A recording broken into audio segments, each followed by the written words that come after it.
Right here is the Amazon Fire HD8 tablet, which starts at just $79.99 United States dollars on Amazon.com. The Amazon Fire HD8 tablet has an 8-inch high-definition display with 1280 by 800 pixels, a microSD slot to expand your storage up to 400 gigabytes, a quad-core processor, dual-band Wi-Fi, front and rear-facing cameras, and Dolby Atmos. The Amazon Fire HD8 has all of Amazon's services built right into it. This includes Amazon Alexa, Amazon Prime Photos, and Amazon Prime Video, as well as Amazon App Store. The Amazon Fire HD8 runs Amazon's Fire OS just like all of Amazon's tablets. This Fire OS is based off of Android. Although Fire OS is based off of Android, Amazon preloaded their Fire tablets with only Amazon App Store. There are ways to sideload the Google Play Store onto it, but you'll need to install and download APK files and run them throughout your Amazon Fire tablet. I've left some links in the description below on how to do that. At just 7.7 millimeters thick and 363 grams heavy, the Amazon Fire HD8 tablet is a pretty slender piece of tech. The Amazon Fire HD8 uses a micro USB connector included in the box, as well as a 5-watt power supply. The Amazon Fire 10 HD, though, uses a USB Type-C. Hopefully in the near future we can see the HD8 having a USB-C port as well. The Amazon Fire HD8 has a front and rear camera, both 2 megapixels. First, we tested the rear-facing camera, which is 2 megapixels. And right here is the front-facing selfie camera, which is also 2 megapixels.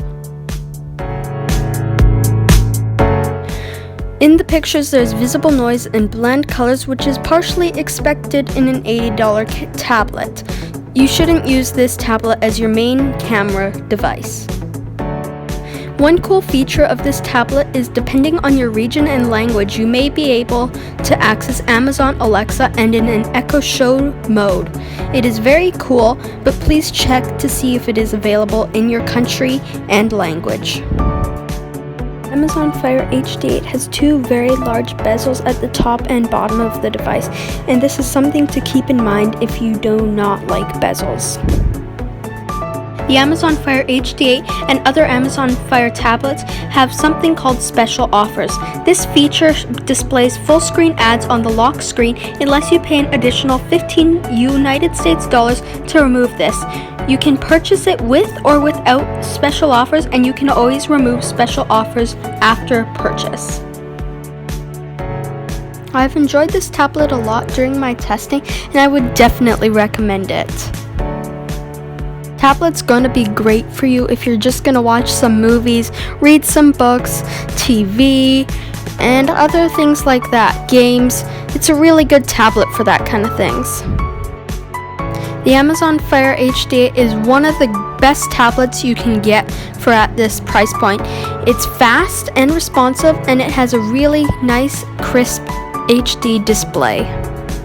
The pros of this tablet include the beautiful 8-inch crisp high-definition display, as it is colorful and great for watching content. The tablet is also fast enough for daily usage that the average person would use it for.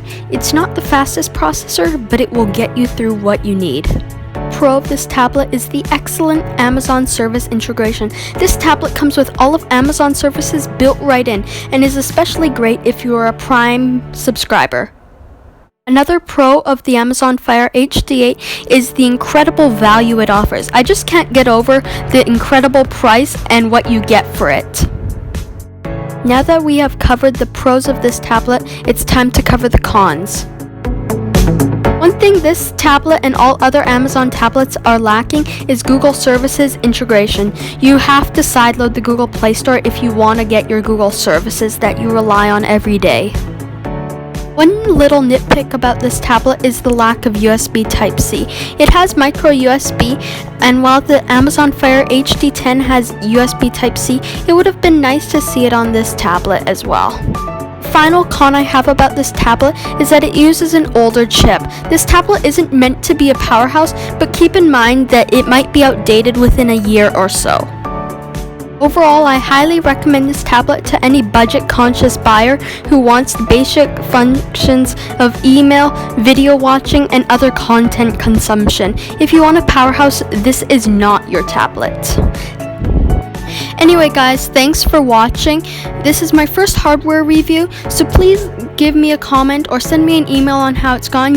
You can reach me in the comment section or send an email to Oqtech.yt@gmail.com. Again, thanks for watching. Please consider subscribing and catch you in the next one.